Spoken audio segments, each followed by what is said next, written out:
Bueno, en primer lugar, muy buenos días. En verdad estamos acá complementando una clase que en primer lugar le correspondía a mi compañero Elmer Medina. Él por unos temas laborales que está atendiendo ahora. Yo voy a empezar esta primera hora, ¿ok? La clase que le correspondía a mi compañero era el tema de infracciones. ¿Qué más? ¿Tienen? ¿Están atentos? Infracciones, sanciones y causales de caducidad. Bueno, para poder iniciar esta exposición, quisiera referirles en primer lugar que todo se inicia en esta gran división en que es el tema del jus puniendi, ¿sí? Del Estado, que obviamente tiene dos manifestaciones que son bien claras. ¿Cuáles son? ¿Alguien me podría decir? Las dos manifestaciones del jus puniendi, del Estado, el derecho la potestad de sancionar del Estado. Tiene dos manifestaciones claras. ¿Cuáles son? Perfecto. Y el derecho administrativo sancionador, ¿sí? Entonces, frente a eso tenemos, no sé si habrán revisado al respecto en sus respectivos cursos que han tenido, tenemos posiciones que se han venido estableciendo en el marco de la doctrina, ¿sí? Unos que llaman a la teoría unificadora, es decir que tanto el derecho penal como el derecho administrativo sancionador son uno solo y solamente se diferencian en cuanto a la intensidad de su intervención, ¿ok? Y las tesis diferenciadoras que hablan sobre que efectivamente, como dice, se prende el nombre, son diferentes. Tanto el derecho penal como el derecho administrativo sancionador tienen fines distintos, ¿ok? ¿A qué posición ustedes se acogen? ¿Son iguales? ¿Son diferentes? ¿Se complementan? A ver.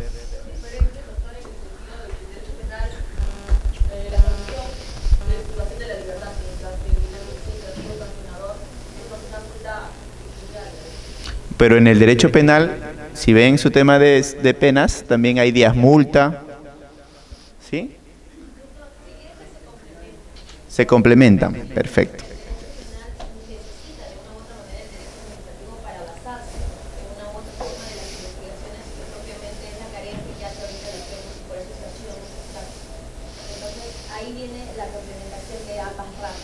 Perfecto. Su compañera.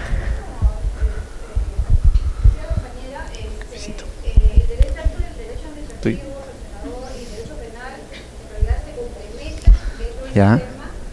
Dentro del sistema nacional, ¿no? Porque es necesario a partir de las autoridades administrativas, ¿no? Y en cuanto estas autoridades administrativas no resuelvan, ¿no? Esa situación, ¿no? Se convierte en un delito, en ese caso, en el tema ambiental, delito ambiental, ¿no? Y que procede con el Código Penal. Ya. ¿Quién más? ¿Otra posición más? Algo así breve. Respecto al derecho administrativo, yo creo que es frente a las competencias de cada órgano de la administración pública. En cambio, en el derecho penal se utiliza justamente, y bueno, es la última ratio, o sea, para ejercer su control, De mínima intervención. para ejercer su control social, yo creo que es frente, si es que ya no funciona. Por ejemplo, en el derecho administrativo si se crea la infracción, entonces yo creo que sí debería haber una sanción administrativa, pero ya no debería ser una sanción penal. No sé por qué en este caso la mayoría prefiere una teoría unificada. Otro. Bueno. Como ustedes ven, el tema es bien complejo, ¿sí? Aparentemente hay alguna, de manera superficial, hay alguna diferencia, pero cuando más entramos a cuestionarnos y analizar el ilícito administrativo del ilícito penal, vemos que efectivamente la diferencia o esa clara división no parece tener sentido o no parece ser claro, ¿entiendes? Y es por eso que eso se refleja algunas veces en la normativa. Ustedes han visto nuestro reglamento, ¿sí? El artículo, ¿qué es el artículo que contiene las infracciones? ¿Sí?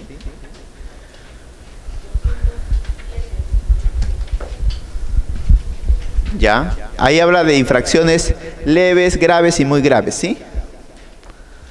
Perfecto, es el 191 creo, 207, ya. Entonces, ahí vemos que, por ejemplo, la administración ha buscado establecer qué son sanciones, ¿sí? Y las ha enmarcado en base al principio de tipicidad y ha dicho, estas vienen a ser las sanciones. Ahora, antes de pasar, también quería tenerles en claro esto. El principio de legalidad que está establecido en la Constitución y luego también establecido en el texto único ordenado de la Ley de Procedimientos, establece el principio de legalidad que las sanciones, que las infracciones y las sanciones deben estar establecidos ¿en dónde? En una ley, ¿sí? Ese es el principio de legalidad, es decir, se refleja la reserva de ley.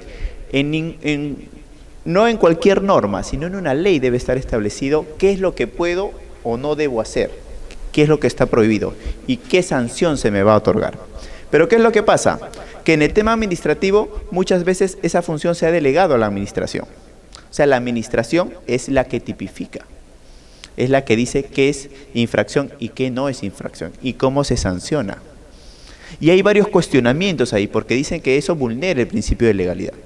Porque obviamente el principio de legalidad, al exigir que sea una ley que establezca qué es sanción o qué no es sanción, o qué es infracción o qué no, es porque el poder legislativo, que es representación del pueblo, de la sociedad, es quien establece esa diferencia. Pero dejar eso en manos del Ejecutivo es cuestionado, ¿o no? Siendo puristas, y eso es una controversia también que se viene dando en España, por ejemplo, principalmente, dicen no, sanciones que estén establecidos en reglamentos, como en este caso, del reglamento forestal, de fauna, no vulneran el principio de legalidad y en consecuencia carecen de validez. ¿Cómo ustedes ven eso? ¿Alguna opinión? Efectivamente, las sanciones, al ser sanciones administrativas, al ser manifestaciones del jus puniendi, deberían estar en una ley o en un reglamento. Creo, doctor, que en primer lugar, creo que el legislativo emite las leyes, ¿correcto? Entonces, sí. Yo creo que los congresistas no están capacitados para emitir leyes en el marco de atribuir sanciones respetando los derechos fundamentales de la persona. Entonces, por ende, creo que se le otorga esa potestad de crear sanciones a lo que es el Ejecutivo, por ejemplo, o por ejemplo, porque son entes que están especializados en la materia. ¿Quién tiene otra posición? Por interesante, dice que los legisladores, algunos no tienen una idoneidad, ¿sí? Para cuestionamientos, ¿tienen alguien que pueda opinar al contrario? O sea, nosotros elegimos gente que es incapaz para tipificar.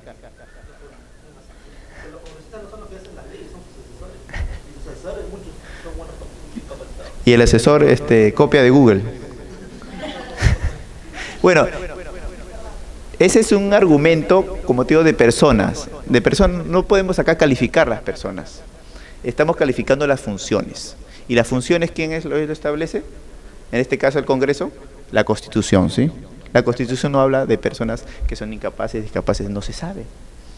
El tema, estamos hablando del cargo público, de la función que se ejerce. Y en este caso, los legisladores tienen una función muy especial. Para eso se les elige, ¿sí? Si no, ¿para qué se les elige? ¿Para que le laven los pies? No, ¿sí o no? Entonces, ya es un tema de cómo está estructurado en la Constitución y qué funciones corresponden a cada uno de los poderes del Estado. Dígame, señorita. Estaba revisando las consideraciones del decreto supremo y dice que según la ley, pues, o sea, se refiere a que en la séptima disposición de la misma ley, esta ley forestal y el fondo silvestre le delega esta función a la entidad ejecutiva para que mediante el decreto supremo pueda reglamentar. O sea, es la misma ley la que le está delegando. Perfecto. ¿Y ahí qué es lo que ha sucedido? Ha sido una delegación de funciones, ¿sí? Una delegación de competencia. La propia ley ha establecido que el Ejecutivo, en este caso, emita vía decreto supremo y contemple la tipificación. Establezca qué es infracción y qué sanciones le corresponden a esas infracciones. Ahora, eso está recogido actualmente en la modificación de la Ley de Procedimiento Administrativo General, que establece que el principio de legalidad en efecto establece que las sanciones e infracciones estén en una ley, pero que también pueden ser delegadas al administrativo excepcionalmente. Excepcionalmente. Ahora, el tema es que la administración pública, en algún momento, al momento de tener el poder para poder sancionar o establecer qué sanción o no, sufre como una especie de locura, ¿sí? Es como hiperactivo, quiere sancionar todo. ¿O no les parece eso? ¿Ok?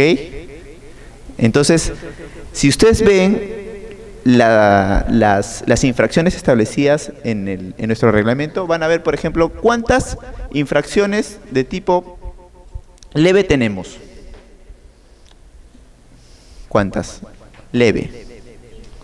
5. ¿Cuántas graves? ¿Cuánto? ¿Cuántas muy graves?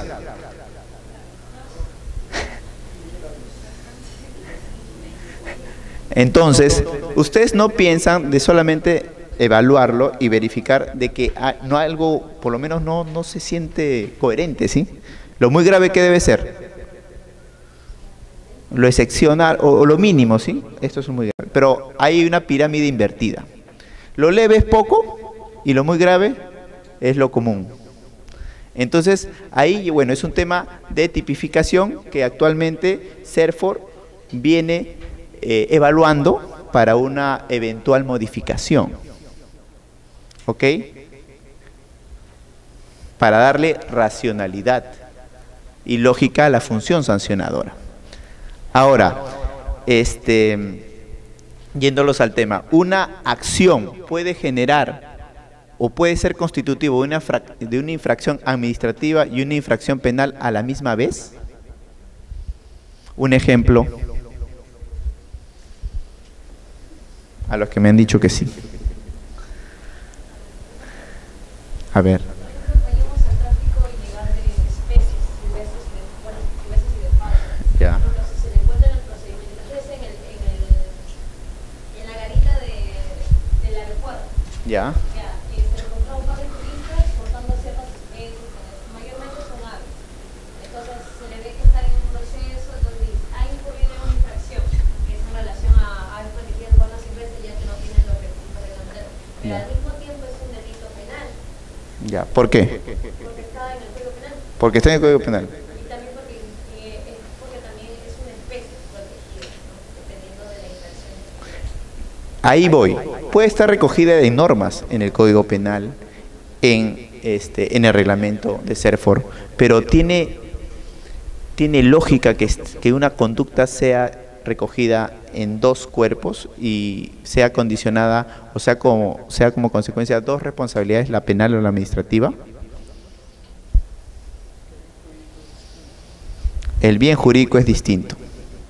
Esa es, por ejemplo, una de las cuestiones en el marco de qué diferenciamos como infracción administrativa y como delito. Dice, algunos estudiosos dicen, ¿el delito qué busca? ¿Qué busca proteger? Bienes jurídicos. ¿Y la infracción administrativa qué busca proteger? ¿Qué busca proteger? Que no se transgreda la norma administrativa. Pero al fin y al cabo, si ustedes analizan, siempre uno no busca proteger la norma de por sí, busca proteger algo, ¿sí? Un bien, un interés, algo que concrete el interés público. Si protegemos la fauna, el bosque, buscamos proteger ello a través de diversas intervenciones, que puede ser el derecho penal o el derecho administrativo sancionador. Ahora, acá les he planteado un esquema respecto a cuando uno comete una infracción, hace una conducta, ¿cómo responde? Y a título de qué responde la administración, en caso, o sea, limitándonos a un tema de derecho administrativo sancionador. Tengo entendido que han estado también tratando con anteriores expositores el tema de la reacción penal, ¿sí? ¿Delitos? ¿Ya lo vieron? De repente lo van a ver posteriormente. ¿Ya? Pero su compañera alegaba algo. Nosotros damos, creo que, un informe técnico fundamentado al fiscal, ¿sí? Para poder ver o ayudar que éste verifique si es delito o no. ¿Y qué pasa si el informe técnico fundamentado dice que no es delito?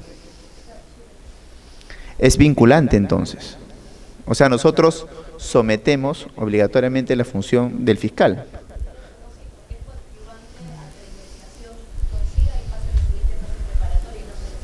Eso ya lo verán posteriormente, pero es un tema que les dejo a colación porque el Ministerio Público, ¿qué tiene? Una función de perseguir y sancionar, o que se sancione delitos, ¿sí? Entonces muchas veces van a ver que el fiscal deja de lado las opiniones que le brinda la administración, sea en este caso CERFOR, o en el caso de delitos de competencia INDECOPI, ¿ok? Porque ellos tienen una independencia y su función de perseguir delitos. ¿Ok? Acá les he brindado un esquema, como les decía, cómo reacciona y cómo está ese factor de atribución cuando uno comete un hecho antijurídico y se genera una infracción, afectación de interés público. Hay, obviamente, acá en juego dos principios fundamentales que intervienen. El principio de causalidad, es decir, quien ha cometido la conducta es el quien comete la infracción. ¿Ok? ¿Hasta ahí todos? Y segundo es el principio de culpabilidad. Está bien, yo cometí la conducta, pero se me exige de que para poder atribuirme responsabilidad, que lo haya cometido con dolo. ¿Qué es dolo?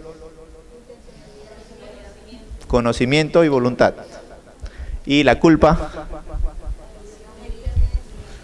omisión. ¿Alguien que hable? Imprudencia. Falta de cuidado, ¿sí? Negligencia, falta de cuidado, etcétera, ¿sí? Acá está. Ahora,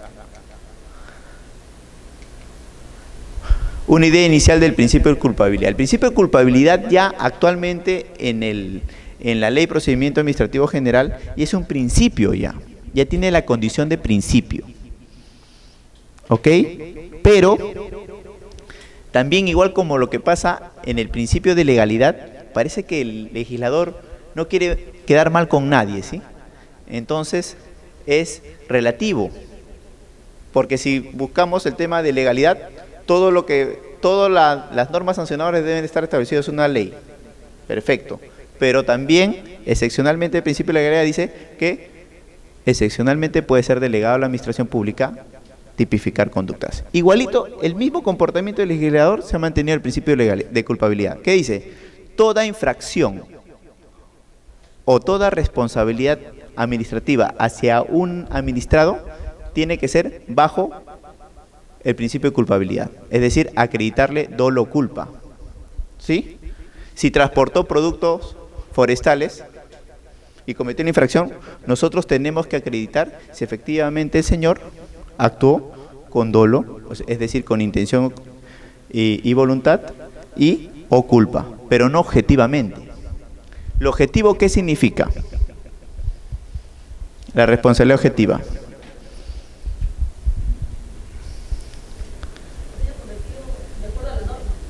Se acabó, se realizó la conducta y merece su sanción.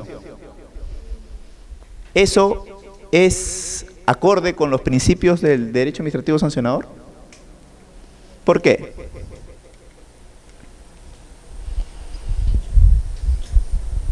Acuérdense, en verdad este tema es muy importante tenerlos ustedes en cuenta, porque la administración, como tiene un gran poder al sancionar, debe tener razonabilidad y debe tener claros sus límites para sancionar.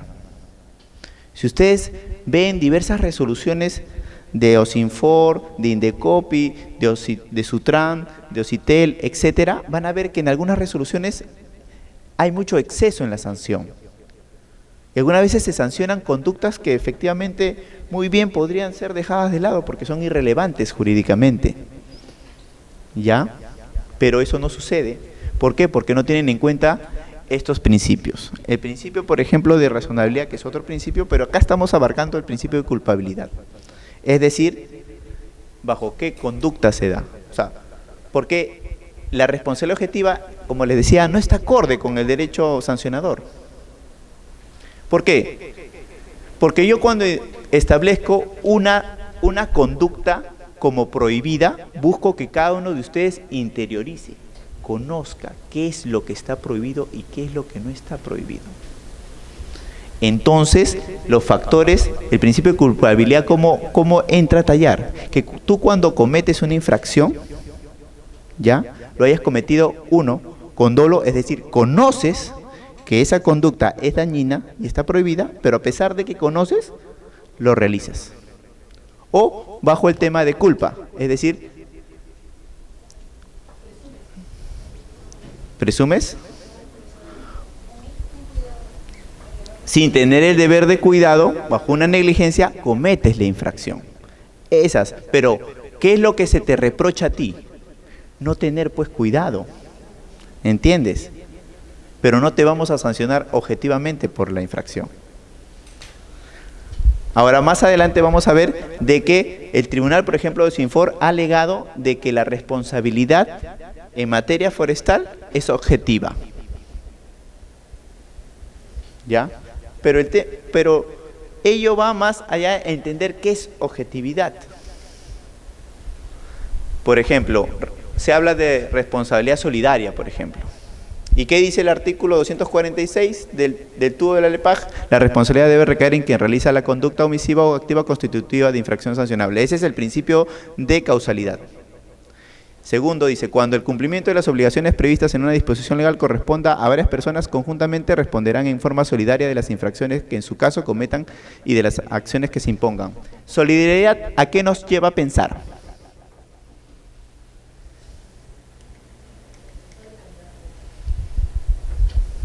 ¿Qué nos lleva a pensar solidarios? Solidaridad. Pero solidaridad nos lleva a pensar a derecho civil, ¿sí? Cuando sean derechos. Entonces, lo que ha pasado acá es que hemos estado extrapolando conceptos del derecho civil al derecho sancionador. Y obviamente ahí se rompe la lógica, porque el derecho civil tiene una lógica, una dinámica distinta. ¿Qué es lo que busca el derecho civil con la responsabilidad civil? ¿De qué? De reparar un daño, ¿sí? De naturaleza civil. Es por eso que ahí, por ejemplo, establecemos el tema de la responsabilidad objetiva. Porque en la ley, por ejemplo, en esta ley de conductores, que se dice cuando aquel que conduce un vehículo atropella a otro, ¿sí? Y le causa un daño, quien responde también objetivamente es el dueño, ¿sí? Hay una responsabilidad, ¿qué? Solidaria. ¿Pero por qué? Porque la ley se pone en el plano de que hay que atender al herido, hay que atender al perjudicado. No lo podemos dejar a la vista. ¿Y quién está en mejor condiciones de atenderlo? Puede ser el propietario, puede ser el conductor, pero a los dos.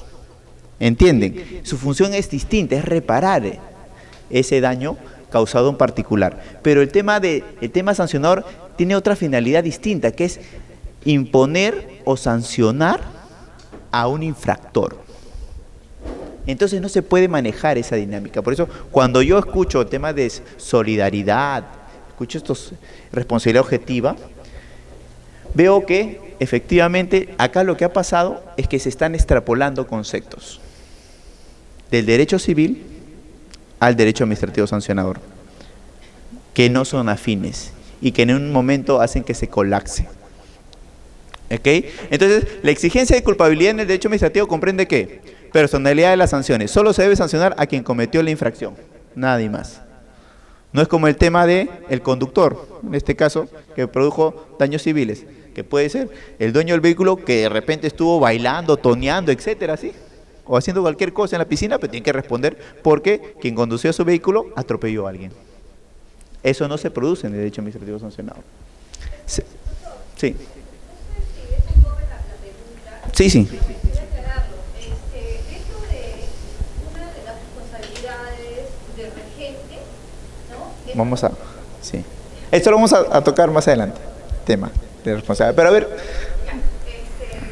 Una de las necesidades emergente es, aparte de acompañar a la implementación de todo el proceso del plan de manejo, Ya. al titular del título habilitante, también es responsable solidario en cuanto a la información que se declare en el plan de manejo no sea verídica.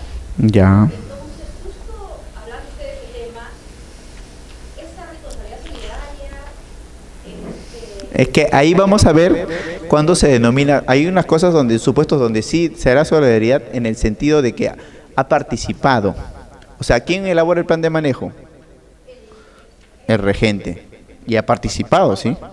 Entonces el titular y el regente, ahí se da, pero ya bueno, aplicar constantemente el texto, el tema solidaridad es algo que no estaría muy fino ahí. Pero es una responsabilidad compartida, ¿entiendes? Que es otra cosa.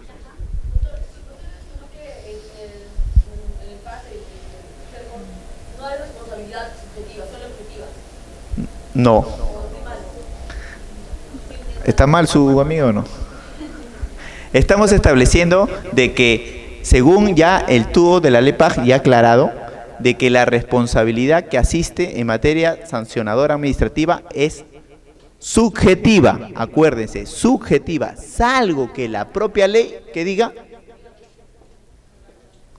Ahora, en la legislación forestal, ubíqueme algún artículo que diga que es objetiva. Si la encuentran, ya tienen trabajo infinito acá en CERFO.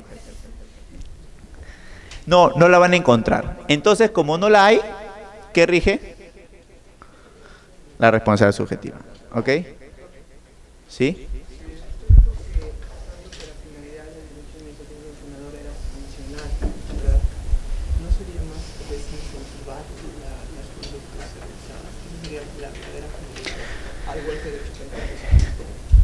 Ahí lo que se busca, ahí vas a ver ya, son las finalidades, no tanto del derecho penal, sino de la sanción en sí, ¿sí? El derecho penal, las penas, busca que, ahí vas a ver las teorías de la prevención especial para que el sujeto, el individuo infractor, no vuelva a cometer la infracción, una prevención general, que es para que los demás, si yo cometo una infracción y me sancionan, ustedes puedan apreciar y ya pueden desincentivarse de cometer la infracción. Pero esa es ya la naturaleza y la finalidad de la pena, o en este caso de la sanción administrativa. La sanción administrativa no busca eso, busca más que todo, habiendo analizado, también busca, ojo, que el infractor no vuelva a repetir o cometer una infracción, pero lo que más busca es establecer que no se dañe el interés público. Porque acuérdense, el derecho administrativo sancionador en sí, ¿qué es? Es derecho administrativo. Y como derecho administrativo, ¿cuál es el fin? El interés público. El interés público.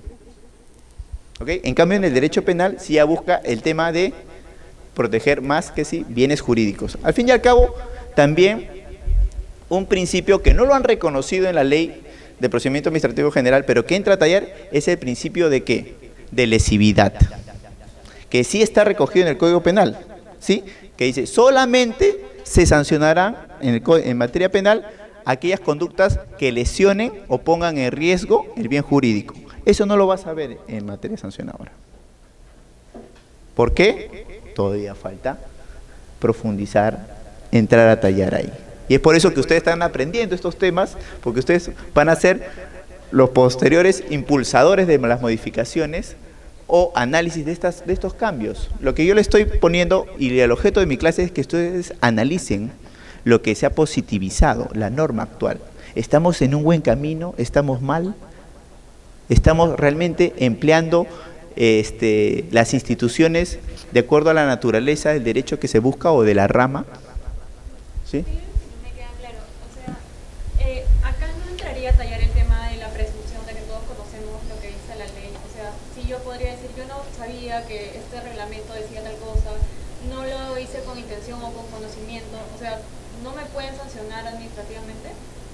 ¿Por desconocimiento? Claro, o sea, es que yo entiendo por subjetivo, porque yo tengo la intención o el conocimiento de que no debo realizar esto, y sin embargo sí lo hago. Ya, obviamente, ya la norma está publicada, ¿sí? y tú conoces, y objetiva es solamente yo transporto la guía, producto forestal sin guía, ¿ok? Y por ese transporte ya me sancionan objetivamente. No se me va a valorar si yo lo he actuado con dolo o con culpa, falta de cuidado, simplemente se me acredita. Y se me acredita que yo he cometido esa infracción, ese transporte, inmediatamente. Así yo salga y diga efectivamente hubo un error, obviamente hubo una falta de cuidado, etcétera, no se me va a acreditar. O puedo yo inclusive, pónganse en el supuesto,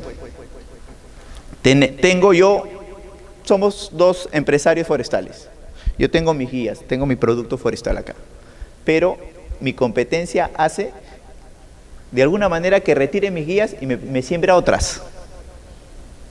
Y después yo salgo pensando que eran las guías y cuando veo, me sancionan, me dicen efectivamente. Pero después yo tengo el video, obtengo el video que el señor ha ido y ha cambiado.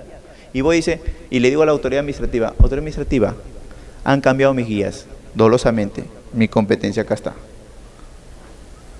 La autoridad administrativa me puede decir, naranja guando, responsabilidad objetiva, se acabó.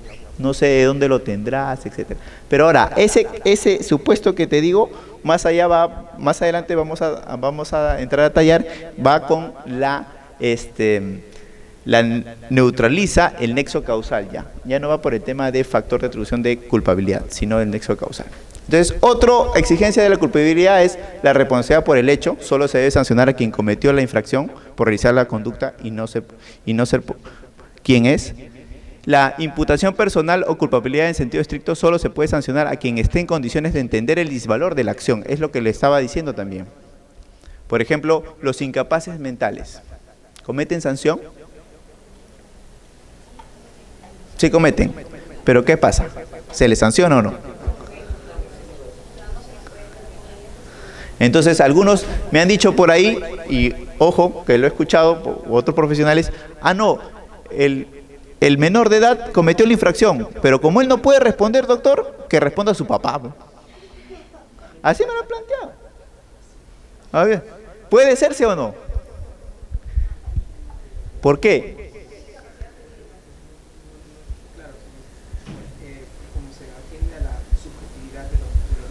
Ya, si sale hoy día, por ejemplo, el ejecutivo se volvió loco, dijo, que respondan también los papás de los incapaces, se acabó. ¿Qué hay? Según su amiga dice, bueno, una compañera creo que anteriormente dijo, todo lo que esté en norma se aplica, se acabó. ¿Qué hacemos? ¿También sancionamos al papá?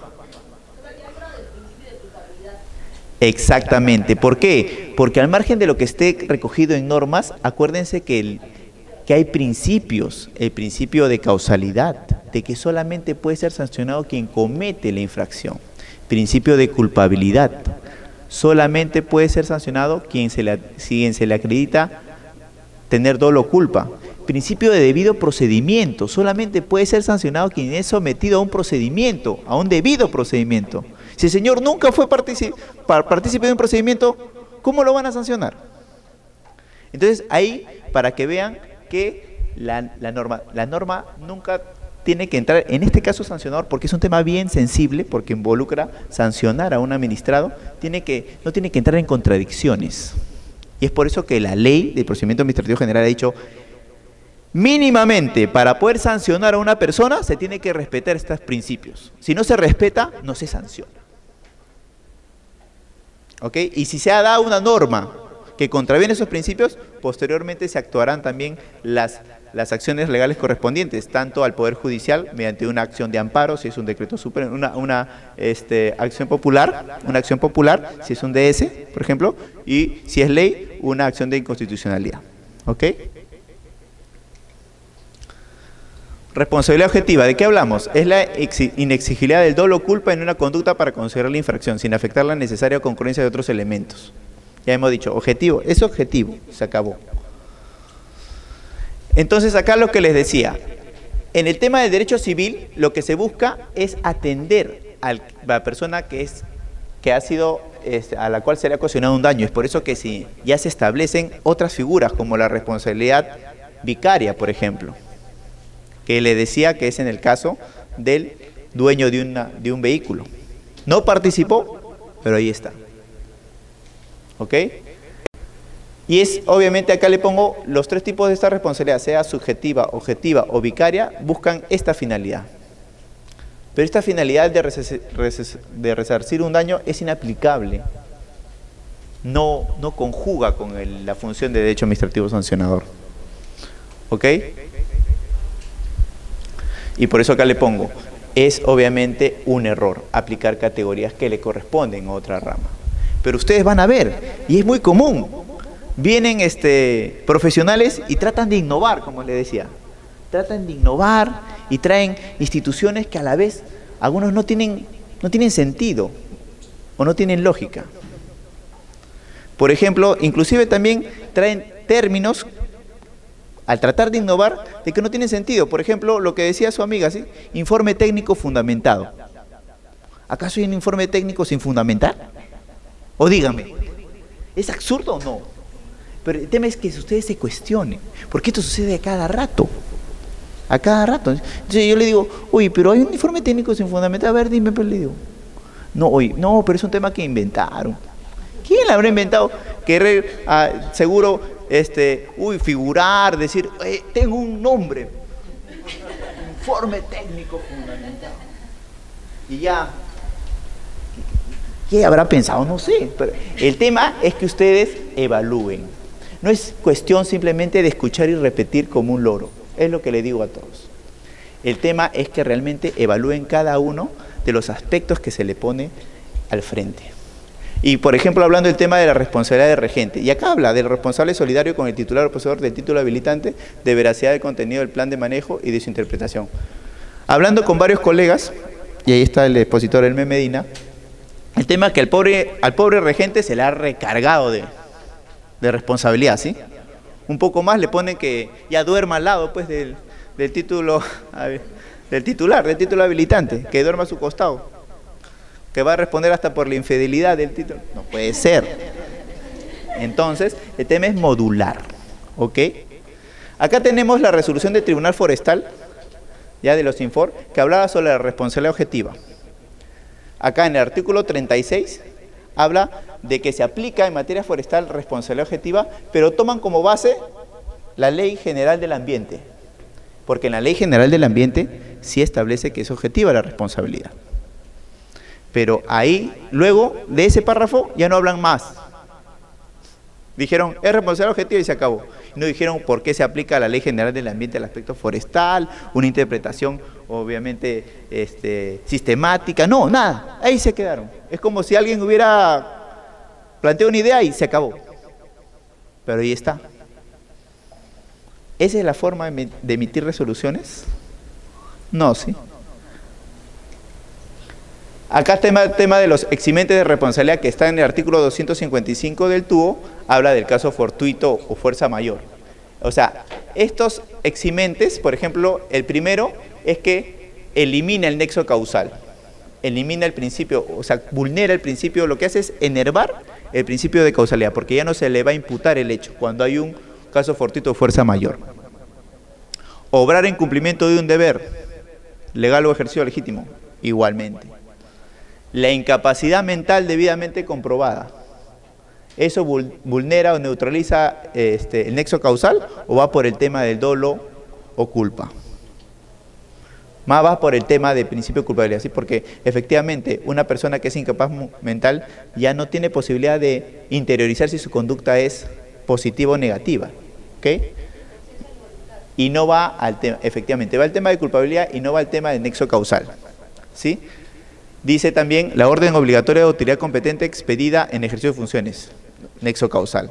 El error inducido por la administración o por disposición también rompe el nexo causal. Y acá van a ver un montón. O sea, si ustedes ven en el tema de responsabilidad más allá de varias resoluciones, es que las normas son diversas y algunas veces contradictorias. Y uno como administrador no sabe qué cumplir. Entonces, por eso han contemplado esta eximente de responsabilidad, porque algunas veces la norma incluso dispone mandatos y no pone a disposición cómo se va a cumplir esos mandatos. Y después el pobre administrado obviamente dice, oye, pero ¿cómo voy a cumplir?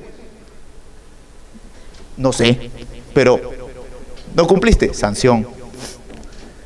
Entonces no le da, pues efectivamente, ¿sí? Para tú exigir un deber, el presupuesto básico es que haya posibilidad de cumplir el deber. ¿Ya? Acá hay una consulta jurídica que es buena que tengan en mente, porque anoten, porque se centra específicamente en el tema de la responsabilidad objetiva. ¿Ya? La consulta jurídica, y habla sobre los eximentes, las causales que eximen de responsabilidad. Es muy importante, ¿ah? En verdad, esta consulta jurídica. Ya. Bueno, hasta este punto mi participación. ¿Tienen alguna pregunta? Y hay otra presentación final el viernes, que va a ser el procedimiento administrativo de sanción, o sea, el PAS, en el marco de la legislación forestal. Quería compartir con el doctor Denis un espacio para hacer una introducción breve, básicamente, y darles alcances de las últimas disposiciones que ha habido en materia sancionadora por las modificatorias introducidas por el decreto legislativo 1272, ¿no? Me imagino que muchos conocen, ¿no? Que ha sido un poco introducir principios básicos en el tema de debido procedimiento, ¿no? Garantías a favor del administrado, ¿no? Y que obviamente nosotros que aplicamos PAS, no solo el CERFOR, sino el gobierno regional y OSINFOR, tienen que adecuar su marco normativo, ¿no? En eso han dado cumplimiento, me parece, OSINFOR, están en proceso los gobiernos regionales, y estarían cayendo, pues, algunos de ellos incluso en causales de nulidad si es que no se están adecuando, ¿no? Había un plazo perentorio para adecuarse, creo que era hasta febrero, 60 días, febrero del año pasado, entonces ya debieron implementar. Eso fue la idea, ya, por eso que Denis de repente no ha tocado muchos temas, lo ideal hubiera sido, pero era de repente extenderse. ¿Cómo va? No sé, ¿qué les parece? Me parece que veo menos gente, ¿no están asistiendo todos?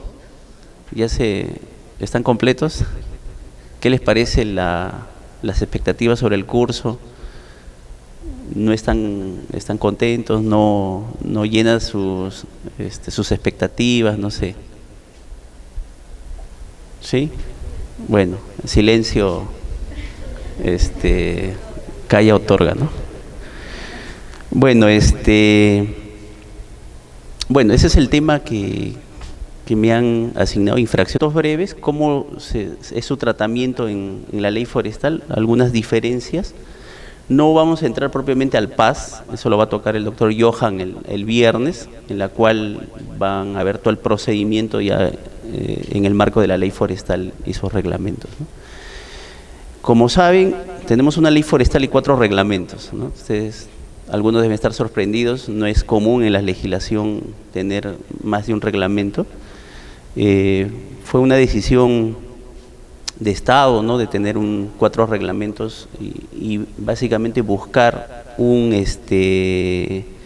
acercamiento al usuario, ¿no? Por tema, ¿no? Se buscó un reglamento de comunidades porque al comunero le interesa básicamente la regulación sobre comunidades, ¿no? De repente no le interesa sobre concesiones, ¿no? Entonces, en base a eso, en función al usuario y la necesidad de cada uno, se hizo esa división de 4 reglamentos, ¿no? Y alguien que quiere ser productor de plantaciones tiene su propio reglamento, ¿no?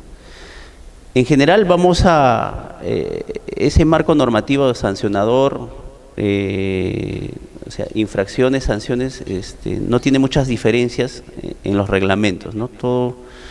Entonces vamos a tocar de manera general y esos temas son transversales en los 4 reglamentos, ¿ya? Por eso que no vamos a hacer una especificación por cada reglamento, sería repetir, ¿no? Entonces, igual la dinámica es si hay algo que precisar, hagamos un diálogo directo, podamos absolver las consultas, ¿no? A ver, ¿qué dice? ¿Podrías pasar una vista anterior? La anterior. Ustedes ya han tocado algunos temas, ya están en la parte final. Imagino que ya tienen claro algunos conceptos, ¿no? Antes de pasar a la siguiente vista, a ver, ¿qué es un título habilitante? Sí, allá levantó la mano. El título habilitante es un acto administrativo, ¿no?, que se le cede a la persona natural o jurídica por parte de la autoridad competente a fin de que pueda realizar actividades, ¿no?, de aprovechamiento forestal y de fauna silvestre, ¿no? Y a su vez tiene, bueno, por la modalidad tiene que cumplir unos requisitos previos, ¿no?, y también acompañado de un plan de manejo. Ya, ok. Sí, has dado las ideas centrales de lo que es un título habilitante. ¿Alguien quisiera agregar algo más? ¿Me parece tú? ¿Tú querías? ¿Sí? ¿Alguien que quisiera agregar algo o precisar? También hablar del título habilitante también sería hablar de concesiones, autorizaciones y permisos. Claro, esos son modalidades o clases de títulos habilitantes. Título habilitante, claro, la definición que dio la compañera está enfocado básicamente como acto administrativo, ¿no? La particularidad de la ley forestal habla de títulos habilitantes para diferenciarlos de otros actos administrativos que no tienen el mismo objeto, ¿no? O sea, pero en general la definición en procedimiento administrativo, título habilitante sería todo, ¿no? Porque es la habilitación que el Estado te da para realizar una determinada actividad, así lo define el derecho administrativo. Pero la ley forestal ha hecho una diferencia, es decir, títulos habilitantes forestales, que es la definición que tú has dado, y diferenciarle otros actos administrativos cuyo objeto no es el aprovechamiento sostenible. En eso radica la diferencia, pero si administrativamente recurrimos al concepto, todo sería título habilitante, ¿no? Solo esa precisión, pero la ley forestal ha querido diferenciar, en el artículo 60 está, y básicamente un título habilitante, los elementos que tú has descrito, pero cuyo objeto es el aprovechamiento sostenible del recurso. Todo aquel, y en ese contexto presenta un plan de manejo. ¿Cómo garantizas un aprovechamiento sostenible? Con un plan de manejo, ¿no? Todo lo que está fuera es acto administrativo porque no conlleva, ¿no? Conlleva otro tipo de actividades en el bosque o que puedan afectar el recurso, pero no tiene como finalidad el aprovechamiento sostenible o un manejo del recurso. Esa es la diferencia. ¿Quién puede diferenciar sanción con caducidad? ¿O es igual? ¿Alguien que tenga caducidad con sanción, una idea? A ver, pidió. La caducidad ya te quita el derecho sobre el título habilitante. ¿Ya? Los planes de aprovechamiento o manejo. Y la sanción, por ejemplo, no has incumplido, has cometido una infracción, te sancionan, pero igual Son diferentes entonces. Sí, ¿no? Claro. A ver, ¿quisieras agregar algo?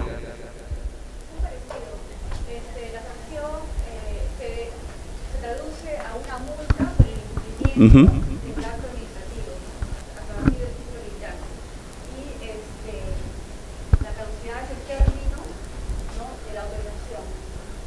Del título habilitante, ¿no? En ese caso, claro, claro. Efectivamente son diferentes y eso hay una complicación en algunos administrados o usuarios que asocian a la caducidad como un tipo de sanción. No es así. La caducidad no es una sanción, ¿no? Ahí vamos a ver la definición. Sí. Doctor, cuando se impone una sanción, sí, cuando hay una sanción es previo procedimiento administrativo. Claro. Cuando se inicia un procedimiento administrativo hay un plazo, creo que es 8 meses, si es que no se inicia el procedimiento, perdón, caduca Creo que a eso se refiere, no sé si se está refiriendo. Claro, esa es una institución que está en el tubo de la ley 27444, es diferente, ¿no? Acá lo que vamos a ver, la caducidad, es la interrupción, porque un título habilitante se otorga por un determinado plazo, ¿no? El Estado puede interrumpir antes que se cumpla ese plazo de vigencia del título habilitante. Entonces yo caduco, pero bajo ciertas causales, efectivamente. Entonces no es una sanción. Pasemos la siguiente vista, por favor. Entonces, ahí vemos, ¿no? Título habilitante, contrato de concesión, permiso, autorización u otra modalidad mediante el cual el Estado otorga derechos para el aprovechamiento sostenible y conservación de los recursos forestales, ¿no? Esa definición está en el artículo 60 de la ley. Hay otros títulos habilitantes porque es otra modalidad. Están los contratos de cesión en uso, creo que ya desarrollaron. También está el bosque local, ¿no? Entonces, esos son los títulos habilitantes, ¿no? Y a quienes se otorga ese beneficiario, que puede ser una persona natural o jurídica, se le llama titular del título habilitante, ¿no? Esos son los conceptos que tenemos que recordar. Ahora, ¿todos los títulos habilitantes tienen los mismos requisitos o condiciones? Ustedes vieron, ¿no? O sea, para acceder, ¿ustedes creen que cada uno tiene una diferencia respecto a los requisitos o las condiciones? Las condiciones pueden ser lo mismo, mínimas, ¿no? Pero en algunos casos sí hay diferencias, porque no es igual una persona natural o jurídica que pueda manejar o tenga capacidad para asumir una autorización, por ejemplo, ¿no? Para aprovechar recursos no maderables, respecto a otro que tiene que demostrar capacidad para manejar una concesión. Entonces se exige ahí esa diferencia. El Estado quiere cautelar y sobre todo quiere otorgar a aquellas personas naturales o jurídicas. Bueno, en temas de concesiones maderables solo lo ha restringido a personas jurídicas que demuestren esa capacidad, ¿no? Capacidad económica, técnica. Entonces no necesariamente los titulares o los que quieren acceder o cumplen requisitos o condiciones diferenciadas, ¿no? Por esa justificación que les estoy dando. Caducidad, como ya ustedes lo han definido, es la conclusión anticipada de la vigencia de un título, ¿no? Declarado por el Estado, ¿no? El Estado es el que otorga y el Estado declara la caducidad, ¿no? Y la sanción es la consecuencia jurídica a la comisión de una infracción, ¿no? Eso nunca se olviden, son diferentes, ya. Luego vamos a ver cuáles son las características que los diferencian a cada uno, ¿no? La sanción siempre va como consecuencia a una infracción. Los dos se analizan dentro de un procedimiento, ¿no? Con las debidas garantías al administrado, ¿no? Ya vamos a ver qué institución cada uno es competente para declararlo, ¿no? ¿Hasta ahí estamos claros? Ya, ok. Ellos luego van a salir como expertos en derecho forestal. ¿Quiénes ejercen potestad fiscalizadora, ¿no? O sancionadora, ¿no? La ley, justo lo que ustedes y Denis le hizo una introducción, vamos a ver cómo se cumple el mandato de la ley, ¿no? El principio de legalidad, ¿no? Que dice que la potestad sancionadora se otorga por ley, ¿no? Y asimismo las consecuencias jurídicas de una infracción también por ley. Entonces, ese principio se cumple acá. ¿Serfor tiene potestad? Sí. Vamos a ver en qué casos. Y Serfor tiene potestad sancionadora o fiscalizadora en los procedimientos a su cargo, ha diferenciado. Cuando se ven muchas instituciones o muchas normativas, da la sensación de generar confusión, ¿no? Muchas instituciones, dicen, ¿no? Mucha norma. Pero ahí vamos a diferenciar y sí vamos a llegar a tener claridad sobre cada uno. Y la autoridad regional también tiene potestad, ahí está asignado, ahí vienen los artículos pertinentes que le asignan la potestad, y dice dentro del ámbito de su competencia, dentro de su ámbito territorial, ¿no? Y también vamos a ver sobre qué procedimientos ellos tienen competencia. Y OSINFOR también tiene potestad sancionadora, pero su ley que rige es el decreto legislativo 1085, es la ley de su creación, ¿no? Y vamos a ver también sobre qué ellos tienen potestad sancionadora, ¿no? La siguiente vista, por favor. En este caso, en esta vista vamos a ver cada uno y sobre qué. No se asusten un poco que podría generar confusión, no he tratado de ser lo más claro. La autoridad regional sobre qué, sobre actos administrativos que ellos otorgan, ¿no? Y asimismo sobre aquellas actividades ilícitas que puedan afectar el patrimonio forestal, pero dentro de su ámbito. Cuando estamos hablando de autoridad regional, nos referimos a aquellos gobiernos regionales que ya recibieron las funciones, ¿no? Entonces, la autoridad regional, valga la redundancia, es autoridad en su región, lo que antes era un departamento. Entonces puede fiscalizar y como consecuencia sancionar aquellos actos administrativos que otorga, ¿no? Diferenciemos título habilitante, ya ustedes tienen claro. Entonces, además puede sancionar aquellas conductas ilícitas de terceros que no son titulares que puedan afectar el patrimonio forestal, ¿no? Un ejemplo, sobre un título habilitante, ¿quién tiene competencia? Es el OSINFOR. A él le sigue OSINFOR, lo supervisa, lo fiscaliza y luego le puede iniciar un procedimiento. Pero ¿qué pasa si un tercero se mete en ese título habilitante de una concesión y hace una tala? No es el OSINFOR, porque para OSINFOR no es un titular, sería la autoridad regional, porque es un tercero, ¿no? Es un acto ilícito que comete este señor, no tiene derecho, no tiene título, el quien tendría que sancionarlo es el gobierno regional, ¿no? Vamos haciendo la diferencia ligeramente. Entonces el GORE tiene competencia sobre esos actos, pero dentro de su ámbito, ¿no? Igual, el CERFOR también ejerce potestad sobre las a través de las administraciones técnicas, pero eso hay que entenderlo como en el futuro van desempeñando funciones como autoridades regionales. Solo está a la espera de que concluya el proceso de transferencia. Son transitorios, dependen de CERFOR, pero tienen la misma lógica, se podría decir, la misma función que igual que una autoridad regional, ¿no? ¿Cómo se han determinado los ámbitos territoriales de las administraciones técnicas? Eso respondió antes a los criterios de INREN. Probablemente hay administraciones técnicas que abarquen más de un departamento, ¿ya? Pero eso es su ámbito territorial, ¿no? El caso de la administración técnica de Selva tiene parte de Junín y tiene parte de Pasco, ¿no? Pero esa es una división que el gobierno central hizo a efectos de poder concentrar de repente por cuencas, por espacios, por títulos habilitantes. No necesariamente una administración técnica abarca un departamento, puede ser más de un departamento, ¿no? El caso de Sierra Central es Junín también, parte, pero parte es Huancavelica, antes era parte de Ayacucho. Entonces, su ámbito es ese espacio que se le ha determinado como administración técnica, ¿no? Pero son procesos transitorios que en el futuro se tiene que concluir dentro del proceso de descentralización de funciones, ¿no? ¿Alguien me puede decir cuántas regiones ya tienen la transferencia de funciones? 9. ¿Quiénes son? ¿O quiénes tienen las funciones? Eso es importante, ¿eh? Si ustedes como abogados de repente van a ver casos, los usuarios no tienen claro y muchas de sus pretensiones lo tramitan ante CERFOR.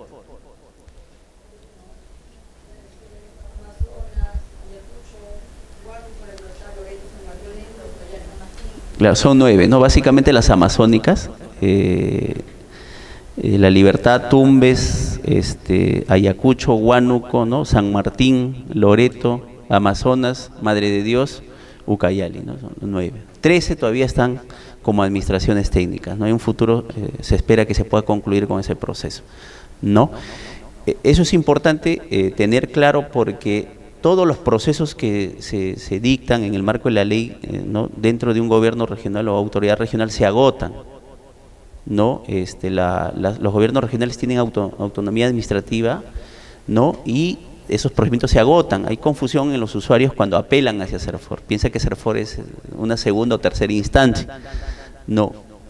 Incluso sobre cuestiones del acto administrativo o cuestiones de funcionarios en el mal proceder, tienen que agotarse en el mismo gobierno regional, ¿no? CERFOR no es superior, no dependen funcionalmente, eso tenemos que tener claridad.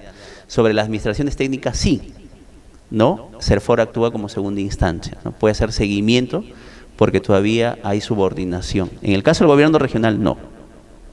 El mandato de CERFOR respecto a ellos es establecer normas, lineamientos y política y hacer seguimiento, fortalecer. Esa es la vinculación como autoridad nacional respecto a aquellos gobiernos regionales que ya se han transferido las funciones, ¿no? Igual CERFOR ejerce potestad fiscalizadora y sancionadora sobre actos administrativos que no son títulos habilitantes, ¿no? Ahí no hay confusión porque los gobiernos regionales otorgan determinados actos administrativos y el CERFOR también, por su condición de autoridad nacional, ha retenido algunas funciones.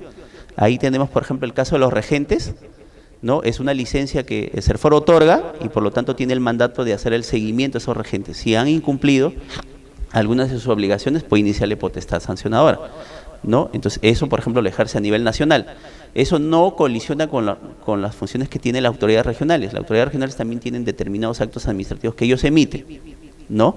En el caso, por ejemplo, de una autorización de desbosque, claramente está definido para CERFOR. Igual el tema de cambio de uso en tierras de dominio público, CERFOR lo tiene a nivel nacional. Así esté en Ucayali, CERFOR la va a autorizar y tiene la potestad de hacer seguimiento. ¿Ya? En cambio de uso hay una ligera diferencia, estoy citando algunos ejemplos, no se duplica. Respecto a cambio de uso en predios privados, si la norma lo ha hecho expresamente, es el gobierno regional, ¿no? Entonces vamos a ver qué actos administrativos otorgan cada uno, eso está en la ley, y sobre esos cada uno tiene función fiscalizadora, ¿no? Y la potestad de CERFOR sobre estos actos es a nivel nacional. En el caso del gobierno regional, dentro de su ámbito, ¿no? OSINFOR, ahí eso es la diferencia de lo que les decía, ellos ejercen potestad fiscalizadora, sancionadora sobre títulos habilitantes, aquellos que ha otorgado el gobierno regional, ¿no? Ya definimos que es un título habilitante, sobre ellos tiene potestad exclusivamente. Por eso cuando les decía, si un tercero se mete un título habilitante a hacer tal ilegal o a hacer quema o de repente cambio de uso, no es OSINFOR, porque OSINFOR no es el sujeto calificado, sino es para el gobierno regional porque es un tercero que está afectando el patrimonio, ¿no? Respecto al incumplimiento de obligaciones que tiene este titular del título habilitante, están reflejados en la ley y en su plan de manejo, ¿no? Lo que va a fiscalizar esos OSINFOR es el cumplimiento de esas obligaciones que están descritas previamente, ¿no? Entonces, sobre ellos igual tiene una competencia a nivel nacional, ¿no? ¿Por qué ustedes, no sé si se... Bueno, ¿por qué creen que está? Les voy a transmitir una pregunta. ¿Por qué está separado OSINFOR? OSINFOR depende de PCM.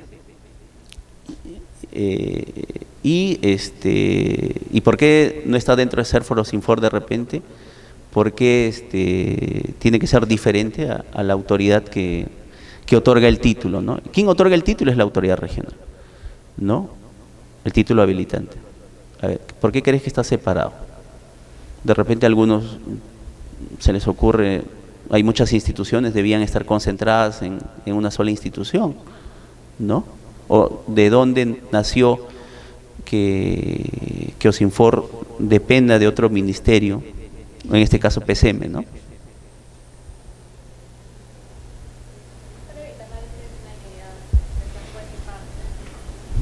Sí, efectivamente, OSINFOR se crea en cumplimiento al Tratado de Libre Comercio, al anexo forestal. En ese acuerdo se estableció que OSINFOR debe ser un ente independiente a aquel que otorga el derecho, ¿no? Si en ese caso la autoridad regional, bueno, en esa época cuando OSINFOR se creó existía INRENA, ¿no? INRENA otorgaba los títulos habilitantes, lo que hoy vendría a ser CERFOR, ¿no? Lo que hoy sería CERFOR. Entonces, esa es la justificación por la cual OSINFOR está dentro de otro ministerio, en este caso PCM, ¿no? A efectos de garantizar transparencia y imparcialidad, porque se cuestionaba, no podría, antes OSINFOR estaba dentro de INRENA, ¿no? Esa es parte de la historia forestal, aquellos que les gusta son los antecedentes. Entonces, decían, no es válido que una institución que va a hacer fiscalización sobre esos títulos habilitantes esté dentro de la institución que la otorgó, ¿no? Entonces, por eso que OSINFOR depende de PC, ¿no? Esa es la justificación. Bueno, igual quería, para hacer esa diferencia, en el caso de Cernán, ellos ejercen potestad sancionadora sobre áreas naturales protegidas, ¿no? Solo ellos, para diferenciarlos, porque dentro de la competencia de la ley forestal no están áreas naturales protegidas, ¿ah? Ellos se regulan por su propia ley, eso hay que tenerlo claro. Pero ¿qué pasa cuando un producto autorizado sale de un área natural protegida y tiene que transitar por el territorio? ¿Qué ley le aplico? ¿La ley de origen o no? Es la ley forestal en ese caso, ¿no? Claro, claro, pero tenemos que tener en cuenta que este producto que sale, se otorgan títulos habilitantes también en algunas áreas naturales protegidas, ¿no? Entonces hay gente que hace manejo con fauna, entonces salen con los documentos, pero la autoridad que está en la ruta puede hacer control, y si no tiene documentos puede intervenir, ¿no? Tiene la autoridad forestal en este caso. Pero acá hay una ligera diferencia. Cernán tiene competencia sobre áreas naturales protegidas de alcance nacional. ¿Alguien vio áreas naturales protegidas? ¿Sabe? ¿Qué tipo de áreas naturales protegidas tenemos? No, esas son, claro, son las pero tenemos, claro, los grandes, se podría decir las divisiones, les llaman ellos áreas naturales protegidas de alcance nacional, áreas de conservación regional y áreas de conservación privada, ¿no? Cuando tú vas a Cernán, todos son áreas naturales protegidas, pero Cernán te dice, yo solo tengo competencias sobre áreas naturales protegidas. Sobre las áreas de conservación regional, si bien lo aprueba el MINAM, pero lo administra el gobierno regional. Y sobre las áreas conservadas privadas, son predios privados que MINAM los reconoce, pero no tengo competencia para yo hacer fiscalización, te dice Cernán. Entonces, eso se ha aclarado en la ley forestal, en los reglamentos. Me parece, creo que es el artículo 161 del reglamento, no, 136 del reglamento de gestión forestal, y ahí se recoge ese vacío, porque antes, ¿quién era competente? Decían, ¿no? Entonces, ahí se define y se aclara que es, en el caso de las áreas de conservación regional y de las áreas de conservación privada, es la autoridad regional forestal. ¿Ya? Entonces, ni Cernán ni OSINFOR. En algún caso eso es OSINFOR, pero ya se aclara ese vacío que, bueno, no era competencia de Cernán, ¿no? ¿Sí? Por ejemplo, en una condición sale madera, Uh-huh. maderable, está en ruta y interviene la policía. Ya. ¿Quién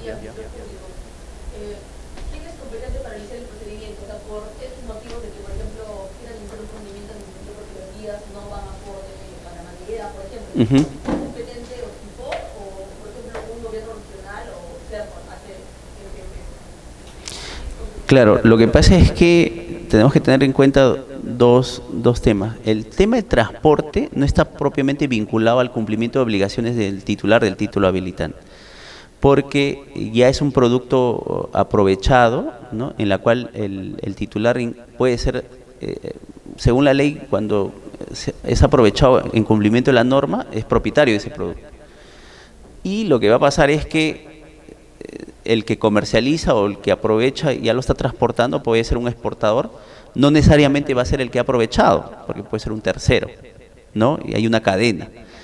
Entonces, si hablamos de que ese producto se está transformando sin los documentos que lo amparen, se está cometiendo la infracción en ese momento del transporte, y es la autoridad que la interviene la que tendría que sancionar, porque la infracción se comete, ¿no? El caso que tú has citado es, no tiene documentos, ¿no? O los documentos de repente no amparan, son fraguados, entonces, oye, el puesto de control que lo interviene sería competente porque ahí, en ese momento, se está consumando la infracción, ¿no? Y sería la autoridad regional de ese puesto de control, no es OSINFOR, ¿no? La siguiente vista. Bueno, infracciones, ya empezando ya propiamente lo que es el motivo de la presentación, está el mandato, igual también principio de legalidad, es el cumplimiento, la disposición viene en la ley forestal, y estos son los criterios que ordena la ley a efectos de tipificar y graduar las infracciones. Eso es importante, justo en estos momentos nos encontramos en un proceso de revisión de infracciones. Ya, primero porque se establecieron rangos de multas elevadas, y en algunos casos es la revisión a la tipificación, ¿no? Y estos son los criterios que deben ilustrar a efectos de hacer una correcta tipificación. ¿Y por qué? Me quiero detener en algunos. No todo acto significa, por ejemplo, una afectación, un daño al patrimonio, ¿no? Entonces, y no debe tener una misma respuesta del Estado, ¿no? En ese caso, pues, razonabilidad, proporcionalidad, ¿no? Entonces, por ejemplo, para detenernos, cuando hablamos, B, por ejemplo, gravedad de los hechos, y C, cuando el hecho o el acto signifique depredación o exposición a peligro o daño a los recursos. No es lo mismo aquel que quema bosque para hacer chacra que aquel que hace aprovechamiento de un título habilitante. ¿cuáles creen que es el impacto o quién genera mayor impacto o daño a los recursos? Cuando dentro se podría decir, de la opinión pública hemos asociado que el daño al bosque viene generado por el concesionario o por aquel que aprovecha madera, ¿no? Eso lo tenemos reflejado, ¿no? Siempre en los medios dice, no, se intervino, aquel que ha talado sacando madera y se debe sancionar, son aquellos que están depredando nuestros bosques. A criterio de ustedes, ¿quién genera mayor impacto a los recursos y creen que debe merecer alguna sanción o una sanción mayor?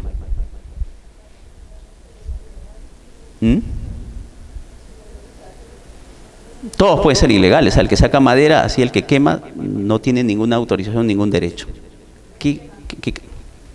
¿Ya? No, sí, efectivamente, eso estadísticamente existe.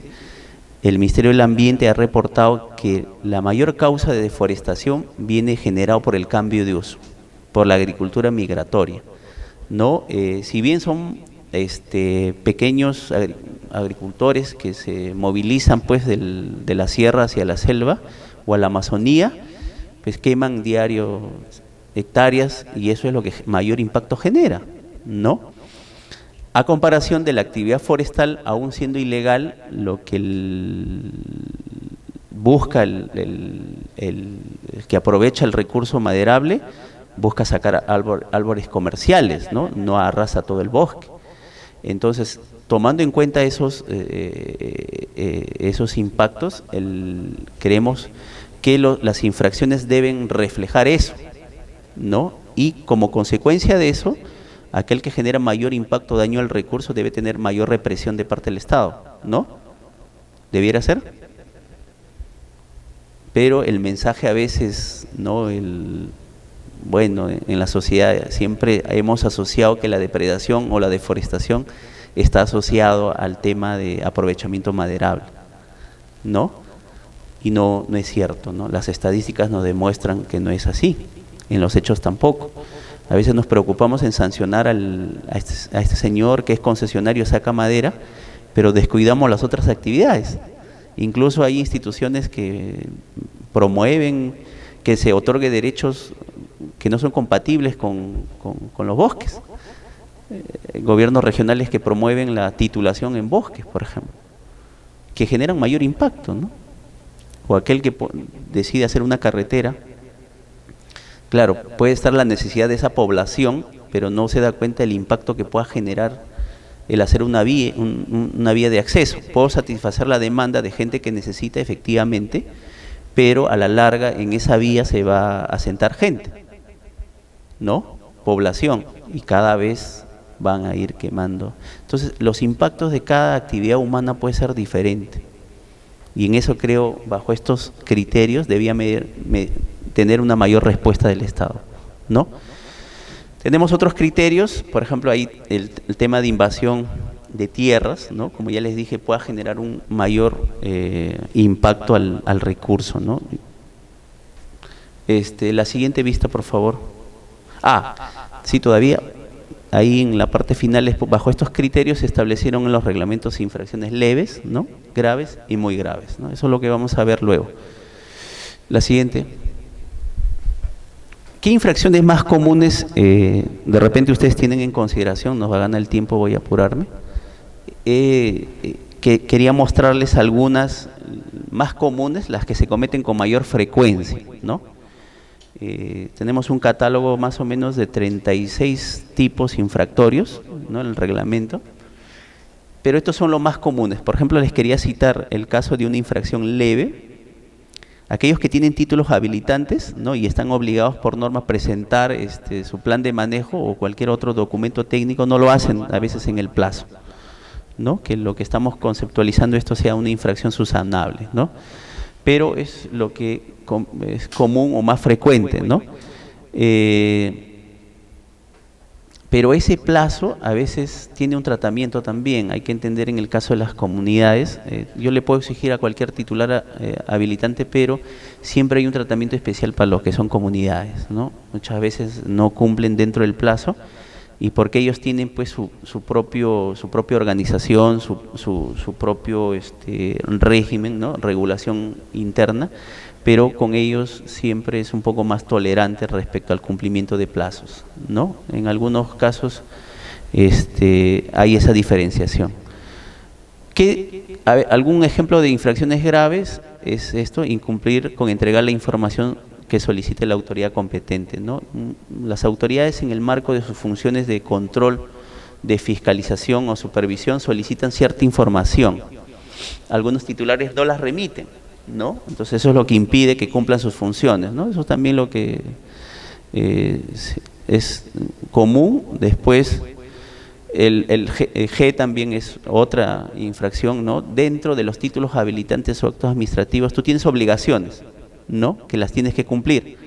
Es reiterado que algunos no las cumplen, ¿no? Porque se les venció el plazo o X motivos. Entonces esos son ejemplos de infracciones ya sea leve o graves, que más comunes, ¿no? Vamos a ver en la siguiente vista infracciones muy graves que se cometen de manera reiterada. Esto es lo que ya les comenté: el cambio de uso de la tierra es una infracción, es común, ¿no? Mucha gente que está quemando bosques para instalar cultivos. El procedimiento es primero si es posible hacer ese cambio de uso, y una vez determinado, por ejemplo, que esa tierra tiene capacidad de uso agrícola, ¿no? Podría ser el cambio de uso, pero para retirar la cobertura necesitas esa autorización, ¿no? Pero muchas personas trabajan de manera informal, retiran la cobertura a través de la quema, el rozo le llaman, entonces para instalar cultivos, ¿no? Entonces eso es una infracción muy reiterada que se comete. El talar, extraer y aprovechar recursos forestales sin autorización, ¿no? El hecho de que aquel que aprovecha el recurso pero no tiene el título habilitante, ¿no? Entonces está incumpliendo una disposición administrativa, por lo tanto es pasible de una sanción. A excepción, dice, de los aprovechados por subsistencia. En ese caso, la ley, por ejemplo, reconoce a las comunidades un derecho que ya está reconocido en la Ley Orgánica de Aprovechamiento Sostenible y en el Convenio 169, que ellos siempre tienen un uso tradicional sobre recursos, ¿no? Ahora, el tema es hasta dónde se entiende subsistencia. Eso siempre es un tema de discusión. No se ponen de acuerdo, porque puedo decir subsistencia es para mi consumo directo, ¿no? Para mi subsistencia, pero también puedo decir no, voy a vender para comprar ropa. ¿Y hasta cuánto puedes vender? ¿No? Entonces es un tema. ¿Y cuánto? O puede ser, necesito vender para medicina, puedo entenderlo como parte de subsistencia, o para comprar alimentos. En tema de recursos forestales es un poco complicado, pero en tema de fauna es más fácil, ¿no? Porque subsistencia es mi consumo directo, ¿no? Cazo los animales para alimentarme, ¿no? Porque es básico para mi subsistencia. Es un tema que es difícil de ponernos de acuerdo, ¿no? Ahí se ha planteado varias aristas, ¿no? Pero tema la ley lo ha dejado que se regula primero dentro de la asamblea comunal. Yo creo conveniente que se deben fijar ciertos parámetros, porque a veces ya se desnaturaliza, ¿no? Como así hay ciertos beneficios que la ley puede reconocer, se utiliza ya para blanquear madera, ¿no? Entonces son ciertas consideraciones o reservas que el Estado a veces tiene que mantener a efectos de cautelar el recurso, ¿no? Y es válido. Por ejemplo, lo que yo les estaba citando el ejemplo: oye, sí, es mi subsistencia, quiero comprar ropa y medicina, necesito vender. ¿Quién pone el límite? Una comunidad o un comunero puede considerar: yo quiero 10 árboles porque eso es básico para mi subsistencia. El otro puede decir 100, ¿no? Entonces son temas que de repente no nos vamos a poner de acuerdo, ¿no? Ustedes tienen otras opiniones, pero ese es el problema de regular el tema de subsistencia, ¿no? Otra es, caso es una infracción que sanciona bastante OSINFOR: utilizar documentación otorgada o aprobada por la autoridad forestal competente para amparar extracción o transporte de productos ilegales. O sea, si tú tienes un derecho o un título habilitante, lo normal es que esos documentos que te autorizan el aprovechamiento de ese recurso sean empleados en o sustenten el producto en toda la cadena. Pero lo que pasa es que muchos usuarios no sacan los recursos donde tienen el derecho, o teniendo el derecho, el recurso no existe. Y eso se detecta con la supervisión que hace OSINFOR en campo. Pero él tiene el derecho y él tiene los documentos y lo utiliza para amparar otro producto de origen ilegal, ¿no? Entonces, esa es la infracción a que se refiere el literal L. Igual lo que ustedes preguntaron sobre el transporte de especímenes, productos o subproductos forestales. Igual, ¿no? Está transportando y no tiene el documento que ampare, ¿no? Eso generalmente se ve en los puestos de control. O el producto no coincide con la guía de transporte, ¿no? Puede ser de repente en cantidad o en especie. Entonces ahí se está cometiendo una infracción. El tema de transporte es el más reiterado, ¿no? Que siempre se verifica en los puestos de control. ¿Hasta acá alguna pregunta? Si no, avanzamos para poder tratar de acabar. Además, hay que tener algunos conceptos básicos que estén en la ley sobre las sanciones. La comisión de una infracción genera la imposición de sanciones, esto es dentro de un PAS, ¿no? Además, la norma dice medidas complementarias, medidas cautelares y medidas correctivas. El hecho de imponer una sanción no impide que yo pueda imponer estas medidas, ¿no? Los tipos de sanciones también la vamos a ver cómo está regulado y cómo el número de medidas complementarias que también la norma ha previsto, ¿no? Ahí hay una ligera modificación en la ley, ¿no? Me parece que les han pasado las últimas versiones, ustedes pueden comparar.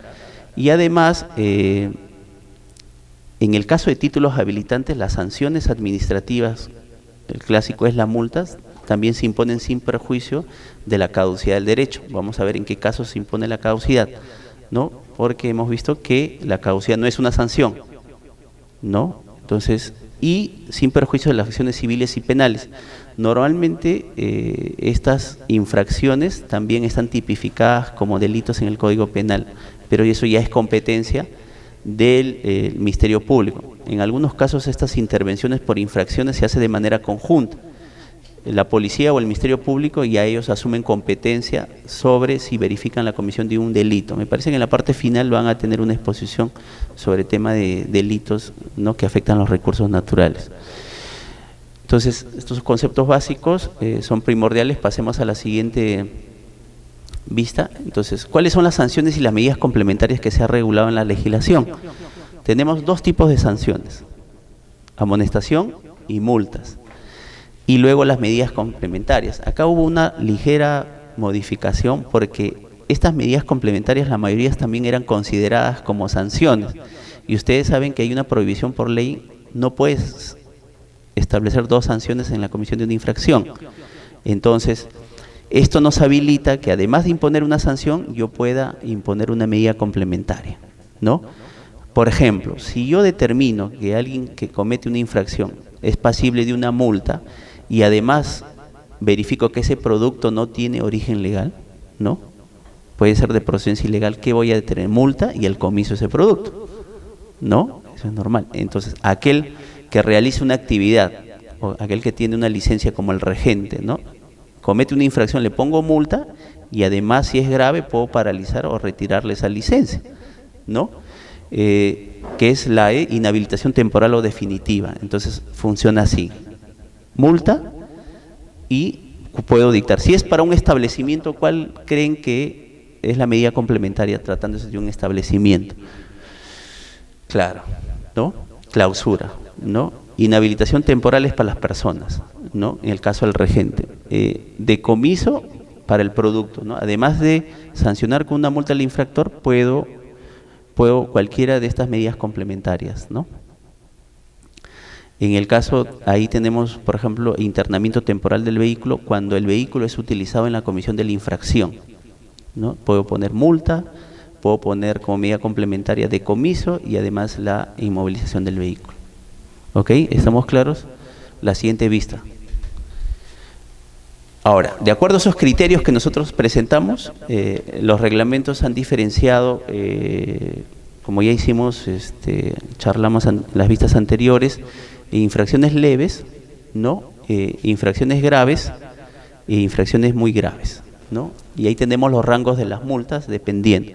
En el caso de las infracciones leves, la sanción es la amonestación, ¿no? Que es una comunicación escrita a efectos de que el infractor no cometa. Pero cuando este señor reincide, ya le pongo ese rango de multa, ¿no? En principio, aquel que comete por primera vez una infracción leve le corresponde una amonestación, pero hay reincidencia, ese es el rango de multa, ¿no? En el caso de las infracciones graves, es de 3 a 10 UIT, y ahí van a ver de repente a simple vista que eran un poco elevadas, ¿no? Muy graves, de 10 a 5.000 UIT. Esto se ha clarificado, ¿no? Vamos a ver en la siguiente vista. Inicialmente hubo un mandato de un decreto supremo. La siguiente vista, por favor. Es este decreto supremo 016 de Minagri, que dispuso que se establezcan criterios de gradualidad, ¿no? Y ahí el CERFOR dice, en coordinación con la autoridad regional y OSINFOR establecen criterios de gradualidad, ¿no? Con ese decreto supremo, y esos criterios están regulados, ese mandato se le dio a CERFOR para que a través de una norma interna regule esos criterios, y ahí está la resolución de dirección ejecutiva 04. Entonces, hoy, podemos volver a la siguiente vista. Si yo tengo estos rangos, pero aplicando los criterios pueden ser menores a ese rango, en principio, por principio de legalidad, yo tendría que aplicar el rango. Pero la norma me habilita que en caso, aplicando la fórmula o los criterios de gradualidad son menores a ese rango, aplico esta última. ¿Está claro? Ya, entonces en algunos casos va a ser menor que el rango luego de aplicar los criterios de gradualidad que está en ese lineamiento de CERFOR, aplico esta última. Entonces, lo que ha sucedido es que legalmente habría sido modificado los rangos, o sea, tú tienes una norma una multa mínima 0,10 y el máximo es 5.000. Eso es lo que ha ocurrido en la práctica, ¿no? Porque bajo los criterios de gradualidad casi siempre vas a tener por debajo de los rangos. Entonces, lo que ha ocurrido en la práctica, tienes un rango mínimo de 0,10 a 5.000. En ese rango te vas a mover. Eso es lo que el decreto supremo ha precisado, ¿no? ¿Alguna pregunta? No sé, los noto desconcertados. Vamos. La siguiente vista. ¿No? Ahí está la presión. ¿Qué es caducidad? Bueno, ustedes dijeron ya, ¿no? Caducidad es la conclusión anticipada de la vigencia del título habilitante, que es declarada por el Estado, ¿no? En este caso, ¿de quién es la competencia? De OSINFOR. En el caso de una concesión se otorga por 40 años, ¿no? Lo normal es que el concesionario cumpla sus 40 años y pueda acceder a una renovación, pero si él incurre en causales de caducidad, se interrumpe, ¿no? Le puedo quitar a los 5 años, a los 6 años, ¿no? Porque el Estado no ha renunciado a esa área, sigue siendo del dominio del Estado. Lo que ha otorgado es un derecho al titular para que maneje ese área y aproveche el recurso. La caducidad es no solo interrumpir el plazo, sino revierto esa área al dominio del Estado. En estos casos puedo priorizar el otorgamiento de nuevos derechos sobre esa área, ¿no? En la ley está previsto, a través de un mecanismo de proceso abreviado, es otorgar esas áreas que en algún momento fueron otorgados a algún titular, fueron revertidos, se deben otorgar, ¿no? El Estado fomenta ese dinamismo a efectos de cautelar el recurso. Más vale tener un titular custodiando esa área que esté abandonada. Si está abandonada, pues ya fíjense, ¿no? Minería ilegal, invasiones, ¿no? Entonces, esa es la caducidad. Tenemos claro la diferencia respecto a una sanción. La caducidad también se otorga se declara dentro de un procedimiento, ¿no? ¿Quién la declara? OSINFOR. OSINFOR no le llama PAS, le llama PAU. ¿Por qué? Porque lleva el tema sancionador y el tema de caducidad dentro de un procedimiento. Ellos llaman procedimiento administrativo único, pero el procedimiento de caducidad se sujeta a las reglas, a las garantías mínimas del debido procedimiento, ¿no? Pero también la otra diferencia con la sanción, no está sujeto a un plazo de caducidad, ¿no? El Estado lo puede declarar en cualquier momento, ¿no? Y sin perjuicio de la caducidad, yo puedo, como ya les dije, puedo establecer sanciones, puedo establecer medidas correctivas, ¿no? Y las causales de caducidad están tipificadas en la ley. Cumplimiento del principio de legalidad, ¿no? ¿Hasta ahí alguna pregunta? ¿Ahí tenemos claridad? Ok. ¿Cuáles son algunas de las causales de caducidad de mayor frecuencia? Como ya les dije, eso está aplicado solo a titulares de título habilitante, ¿no? En este caso partimos del supuesto de que él tiene un derecho otorgado por el Estado, que puede ser una concesión, un permiso o una autorización, ¿no? O una cesión. Entonces, si él tiene un derecho, lo mínimo es que tiene que cumplir obligaciones que están fijadas en la norma o en el contrato o en el título habilitante. Entonces, una de las infracciones que cometan, y citamos ejemplos más vinculados a la actividad forestal, ¿no? A la actividad de aprovechamiento maderable, ¿no? Porque son los casos que mayor se recurren, ¿no? Entonces, si hay un titular, puede ser un concesionario,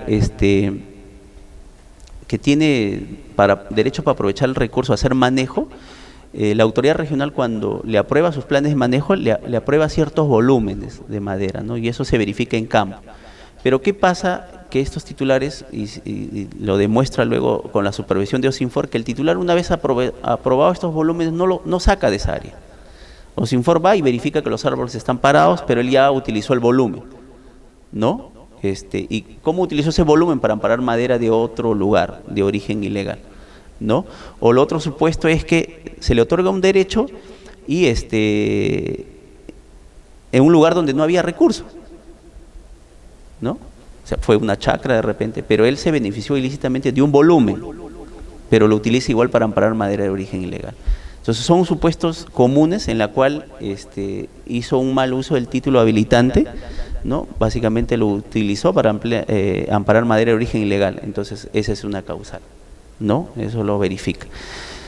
No toda causal conlleva, verificar la causal lleva a la caducidad. Vamos a ver en qué casos, ¿no? El cambio de uso no autorizado en las tierras, ¿no? Algunos de los titulares como incentivan o fomentan que invadan, ¿no? Por ahí se comenta que en Madre de Dios alquilan a los mineros sus espacios, ¿no? Entonces, si se verificara ese hecho, también es causal de caducidad.